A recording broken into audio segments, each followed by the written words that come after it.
ये है Walter penguin, और वाल्टर पेंगुइन अंटार्कटिका में बोर हो जाता है, इसलिए इसे दौड़ना, छलांग लगाना और फिर बर्फ पर फिसलते हुए रुकना पसंद है। लेकिन वाल्टर एक ज़हीन और तजस्सुस वाला पेंगुइन है, तो जब वो फिसल रहा होता है तो एनर्जी कॉन्जर्वेशन के बारे में सोच रहा होता है, और वो उलझन में है क्योंकि इसे पता है कि वो यहाँ से कुछ काइनेटिक एनर्जी के साथ शुरू करता है। लेकिन इसे ये भी पता है कि यहाँ पहुंचकर इसके पास कोई काइनेटिक एनर्जी नहीं रहती क्योंकि वो फिसलते हुए रुक जाता है।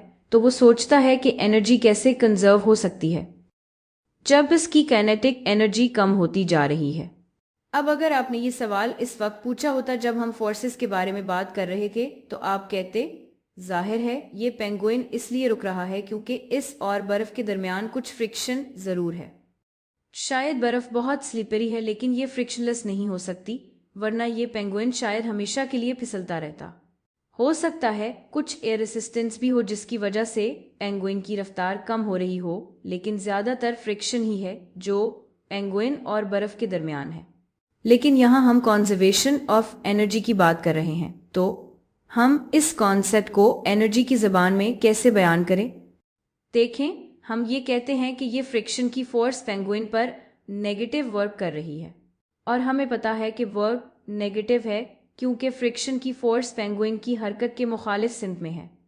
दूसरा तरीका ये है कि मैं किसी भी फोर्स के ज़रिए किए गए वर्क का फार्मूला इस्तेमाल करूं, और वो फार्मूला है F ज़रब D ज़रब कोसाइन थीटा। अगर मुझे फ्रिक्शन की फोर्स के ज़रिए किया गया वर्क निकालना हो तो मैं अपनी फोर्स में फ्रिक्शन की फोर्स डालूंगी, इसकी मैग्नीट्यूड को इस डिस्टेंस से ज़रब दूंगी जितना पेंगुइन दाएं तरफ खसला, और फिर ये थीटर जो कोसाइन थीटर में है, ये हमेशा फोर्स और हरकत की सिम के दरमियान एंगल होता है। तो ये पेंगुइन दाएं तरफ फिसल रहा है, फोर्स बाएं तरफ है। आप सोच सकते हैं कि ये ज़ीरो है, लेकिन ये ज़ीरो नहीं है। ज़रा सोचें, बाएं तरफ और दाएं तरफ के दरमियान एंगल ज़ीरो नहीं है, ये असल में 180 डिग्री है। तो यहाँ ये एंगल 180 डिग्री होगा या पाई रेडियंस, और कोसाइन 180 डिग्री का जवाब देगा -1। तो फ्रिक्शन की फोर्स के जरिए इस पेंगुइन पर किया गया वर्क होगा -F(kd), यानी फ्रिक्शन की फोर्स को नेगेटिव में डिस्टेंस से ज़रब देंगे जितना पेंगुइन दाएं तरफ खसला। लेकिन इससे भी वाल्टर का सवाल हल नहीं होता। वो काइनेटिक एनर्जी कहाँ गई? फ्रिक्शन ने इस पेंगुइन पर नेगेटिव वर्क तो क्या, लेकिन वो एनर्जी कहाँ गई? और आपको शायद अंदाज़ा होगा क्योंकि जब दो सतहें आपस में रगड़ती हैं तो इस मोशन की कुछ एनर्जी थर्मल एनर्जी में बदल जाती है उन्हीं दोनों सतहों में। यानी बर्फ़ की ये तय अब थोड़ी सी ज़्यादा थर्मल एनर्जी रखेगी, ये थोड़ा सा गर्म हो जाएगा, और वाल्टर की परों वाली कोट भी थोड़ी सी गर्म हो जाएगी, और इन दोनों के पास आखिर में थर्मल एनर्जी पहले से ज़्यादा होगी। बिल्कुल ऐसे ही जैसे आप सर्दी में अपने हाथों को ज़ोर से रगड़ते हैं ताकि गर्म हो जाएं, तो आप अपनी कुछ काइनेटिक एनर्जी को थर्मल एनर्जी में बदल रहे होते हैं जो आपके हाथों को गर्म कर देती है। और आप सोच सकते हैं, ठीक है, ये सब तो समझ आ गया, लेकिन अब इन सब चीज़ों को इकट्ठा कैसे करें? मेरा मतलब है, मेरे पास यहाँ वर्क का कॉन्सेप्ट है, मेरे पास यहाँ काइनेटिक एनर्जी का कॉन्सेप्ट है। अब कौन सा फ्रेमवर्क है जो ये सब एक साथ समझने में मदद दे? और वो है कॉन्जर्वेशन ऑफ एनर्जी का बयान। तो हम कह सकते हैं कि किसी भी सिस्टम की इब्तदाई एनर्जी जमा वो एक्सटर्नल वर्क जो इस सिस्टम पर किया गया हो बराबर होती है इस सिस्टम की आखिरी एनर्जी के। यानी हम कह सकते हैं कि वाल्टर जो पेंगुइन है काइनेटिक एनर्जी के साथ शुरू करता है, तो वाल्टर के पास शुरू में 1.5 mv काइनेटिक एनर्जी है, और हमें ग्रेविटेशनल पोटेंशियल एनर्जी की फिक्र नहीं करनी क्योंकि वाल्टर अपनी हाइट नहीं बदल रहा, वो बस बर्फ पर सीधा उफ़क़ की सतह पर फिसल रहा है। और हम इसमें एक्सटर्नल वर्क शामिल कर सकते हैं जो किया गया, जो हमने अभी निकाला है। हमें पता है कि एक्सटर्नल वर्क वही है जो फ्रिक्शन ने किया, तो यहाँ माइनस आएगा क्योंकि ये नेगेटिव वर्क था, यानी F(kd), और ये फिर से नेगेटिव है क्योंकि ये फोर्स सिस्टम से एनर्जी निकाल रही है। हम इसे फाइनल एनर्जी के बराबर रख सकते हैं, लेकिन वाल्टर के पास आखिर में कोई काइनेटिक एनर्जी नहीं बचती, तो हम कहेंगे कि आखिर में कोई काइनेटिक एनर्जी नहीं बचती, हमारे सिस्टम में आखिर में कोई एनर्जी नहीं रहती। ऐसे में हमें एक बात पता चलती है जो शायद आपको ऑब्वियस लगे कि 1/2 mv², यानी वो इब्तदाई काइनेटिक एनर्जी जो वॉल्टर के पास थी, इससे बराबर होना चाहिए अगर हम दोनों तरफ F के डी ऐड करें, यानी फ्रिक्शन के जरिए किया गया वर्क जितनी मिकदार। लेकिन कुछ लोग एतराज़ कर सकते हैं, वो कहेंगे ज़रा ठहरे, हमने तो कहा था कि आखिर में थर्मल एनर्जी भी है, तो हमने इसे अपनी फाइनल एनर्जी में क्यों शामिल नहीं किया। और इसकी वजह यह है कि इस कैलकुलेशन में हमने फ़र्ज़ किया था कि वॉल्टर और सिर्फ वॉल्टर ही हमारे एनर्जी सिस्टम का हिस्सा है, यानी वॉल्टर और सिर्फ इसकी मोशन वाली एनर्जीज, काइनेटिक एनर्जी ही वो वाहिद एनर्जी की जिसे हम ट्रैक कर रहे थे। इसीलिए हमने कहा था कि शुरू में सिर्फ वॉल्टर की काइनेटिक एनर्जी थी और ये बर्फ का टुकड़ा हमारे सिस्टम से बाहर था, यानी हमारे सिस्टम का हिस्सा नहीं था। इसीलिए इसने नेगेटिव एक्सटर्नल वर्क किया, इसने सिस्टम से एनर्जी निकाल दी और वॉल्टर के पास आखिर में कोई काइनेटिक एनर्जी नहीं बची। लेकिन इस कैलकुलेशन को करने का एक और तरीका भी है। आप ये कह सकते हैं कि ठीक है, सिर्फ वॉल्टर को नहीं बल्कि बर्फ को भी अपने सिस्टम में शामिल कर लेते हैं, और वो सब जगह भी जहां थर्मल एनर्जी जा सकती है, जैसे वॉल्टर की फेदरी कोट। अगर हम वो सब जगह शामिल कर ले जहां एनर्जी जा सकती है, तो फिर कोई एक्सटर्नल वर्क नहीं होगा। तो इन मसाइल को हल करने का एक और तरीका ये है कि यही फॉर्मूला इस्तेमाल करें, लेकिन अब वॉल्टर और आईसीई दोनों हमारे सिस्टम का हिस्सा हैं। हमारा सिस्टम फिर भी वही काइनेटिक एनर्जी से शुरू होगा जो वॉल्टर के पास शुरू में थी, ये चीज़ नहीं बदलेगी। लेकिन अब कोई एक्सटर्नल वर्क नहीं होगा, इसलिए नहीं कि फ्रिक्शन की फोर्स नहीं है, बल्कि अब भी फ्रिक्शन की फोर्स है, लेकिन ये इंटरनल फोर्स है जो हमारे सिस्टम के ऑब्जेक्ट्स के दरमियान है, क्योंकि वॉल्टर और बर्फ दोनों हमारे सिस्टम का हिस्सा हैं। तो अब कोई एक्सटर्नल वर्क नहीं हो रहा। ये बात कुछ लोगों के लिए नई या थोड़ी कंफ्यूजिंग हो सकती है, तो मैं बस ये कहना चाहूँगी कि अगर आपके सिस्टम के अंदर ऑब्जेक्ट्स के दरमियान फोर्सेस हों, तो वो फोर्सेस एक्सटर्नल वर्क नहीं कर सकती और वो आपके सिस्टम की टोटल एनर्जी को नहीं बदल सकती। सिर्फ वो फोर्सेस जो आपके सिस्टम के ऑब्जेक्ट्स पर बाहर से लगे, वही आपके सिस्टम की टोटल एनर्जी को बदल सकती हैं। तो जब ये बर्फ हमारे सिस्टम का हिस्सा नहीं थी, तो ये वॉल्टर पर बाहर से एक्सटर्नल फोर्स लगा रही थी और हमारे सिस्टम की एनर्जी बदल गई थी। हमने काइनेटिक एनर्जी से शुरू किया था और आखिर में कोई एनर्जी नहीं बची। लेकिन अब जब बर्फ और वॉल्टर दोनों हमारे सिस्टम का हिस्सा हैं, तो ये फ्रिक्शन की फोर्स अब एक्सटर्नल नहीं रही, ये इंटरनल फोर्स है जो हमारे सिस्टम के ऑब्जेक्ट्स के दरमियान लग रही है। इसलिए ये कोई एक्सटर्नल वर्क नहीं करती, ये बस हमारे सिस्टम के मुख्तलिफ ऑब्जेक्ट्स के दरमियान एनर्जीज को ट्रांसफॉर्म करेगी। इसीलिए हम यहाँ ज़ीरो लिखते हैं, यानी अगर हम बर्फ और वॉल्टर को अपने सिस्टम का हिस्सा चुनें तो कोई एक्सटर्नल वर्क नहीं होगा, और ये फिर फाइनल एनर्जी के बराबर होना चाहिए। और हमें पता है कि ये एनर्जी कहाँ जाती है, ये काइनेटिक एनर्जी से शुरू हुई थी और आखिर में ये एक्स्ट्रा थर्मल एनर्जी बनकर स्नो और वॉल्टर की फेदरी कोट में चली जाती है। तो मैं इसे ई थर्मल के तौर पर लिख सकती हूँ, लेकिन मुझे पता है कि कितनी थर्मल एनर्जी जनरेट हुई थी। ये बस फ्रिक्शन के जरिए किए गए वर्क के बराबर होना चाहिए। तो चाहे ये वर्क एक्सटर्नल ना भी हो, फिर भी ये हमारे सिस्टम के अंदर ऑब्जेक्ट्स के दरमियान एनर्जी ट्रांसफ़र करता है। तो जब हम ये लिखते हैं कि वर्क नेगेटिव एफ के डी है यहाँ नीचे, तो इसका मतलब है कि फ्रिक्शन की फोर्स एफ के डी को किसी चीज़ से लेकर किसी और चीज़ में बदल देती है। और हमें ऊपर बस इतना ही चाहिए, हमें थर्मल एनर्जी के लिए एक एक्सप्रेशन चाहिए। लेकिन अगर फ्रिक्शन ने एफ के डी लेकर इसे किसी और चीज़ में बदल दिया, तो वो चीज़ थर्मल एनर्जी ही थी। तो एफ के डी की वो वैल्यू, यानी वर्क डन की वो मिकदार, इतनी ही एनर्जी थी जो आखिर में थर्मल एनर्जी बन गई। लोगों को ये थोड़ा कंफ्यूजिंग लग सकता है, वो सोच सकते हैं एक मिनट रुकिए, ये यहाँ पॉजिटिव क्यों है और नेगेटिव क्यों नहीं। असल में इस वर्क के फॉर्मूला में ये नेगेटिव बस ये बता रहा है कि फ्रिक्शन की फोर्स एनर्जी को किसी चीज़ से ले रही है। अगर आप किसी चीज़ से एनर्जी ले लें तो आप इस पर नेगेटिव वर्क कर रहे हैं। अगर मैं किसी चीज़ को एनर्जी दूं तो मैं पॉजिटिव वर्क कर रही हूँ। तो वर्क डन में ये नेगेटिव साइन बस ये बताता है कि फ्रिक्शन की फोर्स ने इतनी एनर्जी किसी चीज़ से लेकर इसे थर्मल एनर्जी में बदल दिया। तो जब हम ये लिखना चाहें कि आखिर में कितनी थर्मल एनर्जी बची, तो जितनी हमने ली थी इतनी ही बची। तो हमने एफ के दी ली, थर्मल एनर्जी आखिर में एफ के दी ही रही, और मैं अब भी इसे वॉल्टर की शुरू की काइनेटिक एनर्जी के बराबर रख सकती हूँ, और मुझे वही फॉर्मूला मिलता है जो यहाँ मिला था, क्योंकि ऐसा होना ही था। हम एक ही यूनिवर्स और एक ही सिचुएशन को बयान कर रहे हैं। तो आप कोई भी कहानी सुनाएं, आखिर में फिजिक्स एक ही मिलनी चाहिए, और हमें मिलती है। लेकिन कुछ लोगों को एक तरीका ज़्यादा पसंद आता है, कुछ को दूसरा।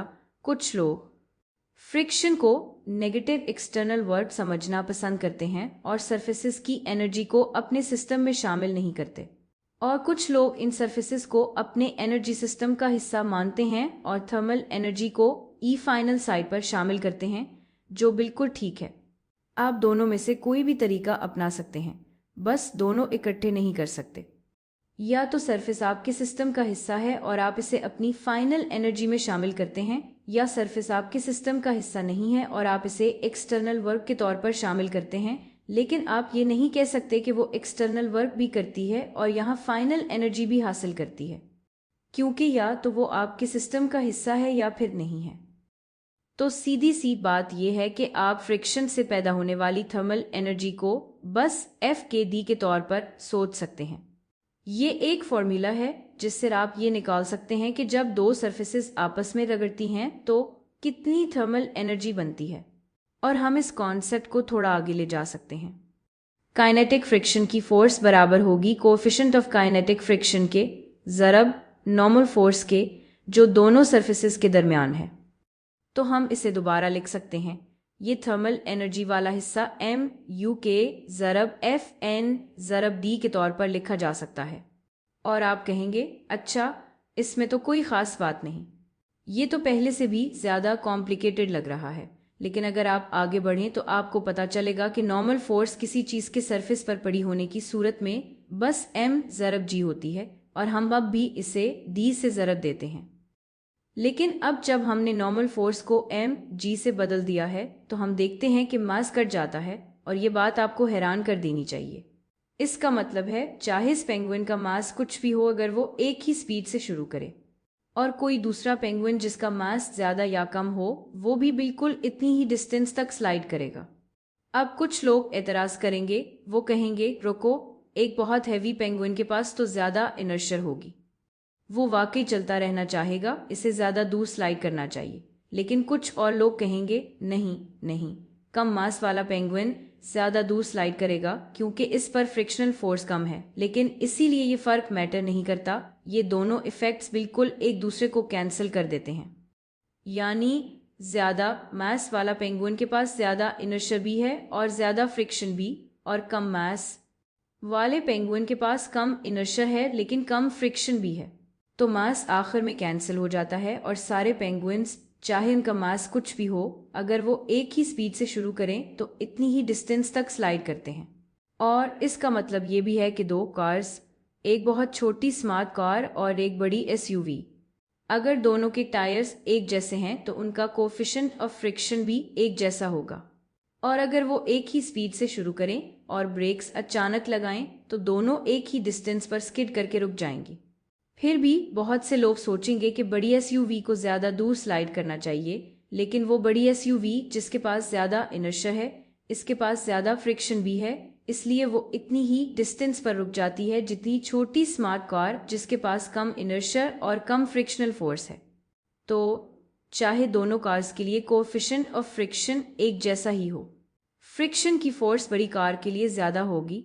अच्छा, अब आखिर में इसको रपक करने के लिए एक एग्जाम्पल प्रॉब्लम करते हैं। चलें, ये सब हटा देती हूँ। फर्ज करें कि वोल्टर अब अगले लेवल पर जाता है। वो स्लाइडिंग के एक्सट्रीम गेम्स में जा रहा है और वो इस रैंप के बिल्कुल ऊपर से स्लाइड करने वाला है, जो मुकम्मल तौर पर आइसी है। इस रैंप पर बिल्कुल फ्रिक्शन नहीं है, लेकिन आमर को कोई डर नहीं, तो वो ऊपर जाता है। ये 4 मीटर ऊंचा है। वो रेस्ट से शुरू करता है। आमर नीचे स्लाइड करता है। इसकी स्पीड बढ़ती है, लेकिन अब वो एक पैच पर पहुंचता है जहां फ्रिक्शन मौजूद है। तो आमर इस पैच पर कुछ डिस्टेंस डी तक स्लाइड करता है और फिर रुक जाता है। और अगर हमें पता हो कि आमर ने 4 मीटर ऊंचाई से शुरू किया था और इस रास्ते पर कोफिशिएंट ऑफ फ्रिक्शन 0.2 है, तो हम ये निकाल सकते हैं कि आमर इस हॉरिजेंटल सतह पर रुकने से पहले कितनी डिस्टेंस तक स्लाइड किया। तो ये करते हैं, हम कंजर्वेशन ऑफ एनर्जी इस्तेमाल करेंगे, वही फॉर्मूला जो पहले किया था, यानी हमारे सिस्टम की इब्तदाई एनर्जी जमा कोई भी एक्सटर्नल वर्क जो हुआ हो, यानी एनर्जी जो हमारे सिस्टम में ऐड या सब्ट्रैक्ट हुई हो, इसके बराबर होनी चाहिए जितनी एनर्जी आखिर में हमारे सिस्टम में रह जाए। अब हमें अपना सिस्टम क्या लेना चाहिए? मेरी ज़ाती राय है कि मैं हर वो चीज़ अपने सिस्टम में शामिल करना पसंद करती हूँ जिसमें एनर्जी आ सकती हो। इस तरह मुझे कभी भी एक्सटर्नल वर्क की फिक्र नहीं रहती क्योंकि हर फोर्स इंटरनल ही हो जाती है। तो हम आमिर, ज़मीन, बर्फ़, स्नो और इंक्लाइन सब कुछ अपने सिस्टम का हिस्सा बना लेते हैं और हम अपना इब्तदाई पॉइंट वो लेंगे जब आमर इस इंक्लाइन के ऊपर रेस्ट पर था, और हमारा आखिरी पॉइंट यहाँ होगा जहाँ आमर स्लाइड करके रुक गया। तो हमारे सिस्टम के पास शुरू में किस किस्म की एनर्जी थी? देखें, आमर यहाँ ऊपर था, वो रेस्ट पर था, तो इसके पास काइनेटिक एनर्जी नहीं थी, लेकिन इसके पास ग्रेविटेशनल पोटेंशियल एनर्जी थी, यानी ये mgh है। और फिर यहाँ कोई एक्सटर्नल वर्क नहीं हुआ क्योंकि अगरचे नीचे फ्रिक्शन थी, मैं इस सरफेस और आमर की फेदरी कोट को अपने सिस्टम में शामिल कर रही हूँ, तो कोई एक्सटर्नल वर्क नहीं हुआ, लेकिन थर्मल एनर्जी ज़रूर जनरेट होगी और वो हमारे सिस्टम में ही आ जाएगी। तो जो थर्मल एनर्जी जनरेट होगी वो होगी फ्रिक्शन की फोर्स ज़रब वो डिस्टेंस जितनी आमर ने इस सरफेस पर स्लाइड किया जहाँ फ्रिक्शन था। तो मैं सरफेस को यहाँ शामिल नहीं करूँगी क्योंकि यहाँ कोई फ्रिक्शन नहीं था, मैं सिर्फ ये वाला डिस्टेंस शामिल कर रही हूँ। और हमें पता है कि फ्रिक्शन की फोर्स होगी कोफिशिएंट ऑफ फ्रिक्शन ज़रब नॉर्मल फोर्स, और फिर हम इसे मल्टीप्लाई करेंगे इस डिस्टेंस से जितना आमर ने स्लाइड किया। और चूंकि आमर एक हॉरिजेंटल सरफेस पर स्लाइड कर रहा था, तो आमर पर जो नॉर्मल फोर्स है वो बिल्कुल इतनी ही होगी जितनी आमर पर ग्रेविटी की फोर्स है। तो हम कह सकते हैं कि mgh बराबर होगा कोफिशिएंट ऑफ काइनेटिक फ्रिक्शन के, और फिर Fn की जगह हम mg रखेंगे क्योंकि नॉर्मल फोर्स बस mg के बराबर है, और मैं अब भी इसे d से मल्टीप्लाई करूंगी। फिर से एक कमाल की बात होती है, m आपस में कैंसिल हो जाते हैं, चाहे आमर 100 किलोग्राम हो या 2 किलोग्राम, वो इतना ही स्लाइड करेगा। आखिर में मैं इसे d के लिए सॉल्व कर सकती हूँ। मैं कहूँगी कि d बराबर होगा gh के, और असल में यहाँ g भी कैंसिल हो जाते हैं। ये तो चांद पर भी हो सकता था, कोई फ़र्क नहीं पड़ता, चाहे g यानी ग्रेविटेशनल एक्सेलरेशन मुख्तलिफ भी हो, आमर फिर भी इतना ही स्लाइड करेगा। तो मैं बस ये हासिल कर रही हूँ कि d बराबर है h के, और फिर मैं दोनों तरफ को कोफिशिएंट ऑफ काइनेटिक फ्रिक्शन से डिवाइड कर दूंगी और यही मेरा रिजल्ट है। ये वाकई बहुत सिंपल है, यानी h था 4 मीटर और फिर मैं इसे कोफिशिएंट ऑफ फ्रिक्शन यानी 0.2 से डिवाइड करती हूँ और मुझे मिलता है कि आमर 20 मीटर स्लाइड करेगा रुकने से पहले। तो रिकैप करते हैं, जब किसी ऑब्जेक्ट पर फ्रिक्शन की फोर्स लग रही हो तो आप कंजर्वेशन ऑफ एनर्जी इस्तेमाल कर सकते हैं अगर आप इस फ्रिक्शनल सरफेस को अपने सिस्टम का हिस्सा समझें। इस सूरत में आप इसे एक नॉर्मल एनर्जी के तौर पर फाइनल साइड पर शामिल करेंगे, या अगर आप इस सरफेस को अपने सिस्टम का हिस्सा ना बनाएं तो आप यही टर्म नेगेटिव साइन के साथ एक्सटर्नल वर्क के तौर पर अपने सिस्टम पर शामिल करेंगे। जो भी करें, ऐसी सिचुएशन में जितनी थर्मल एनर्जी जनरेट होगी वो फ्रिक्शन की फोर्स ज़रब वो डिस्टेंस होगा जितना ऑब्जेक्ट स्लाइड करेगा।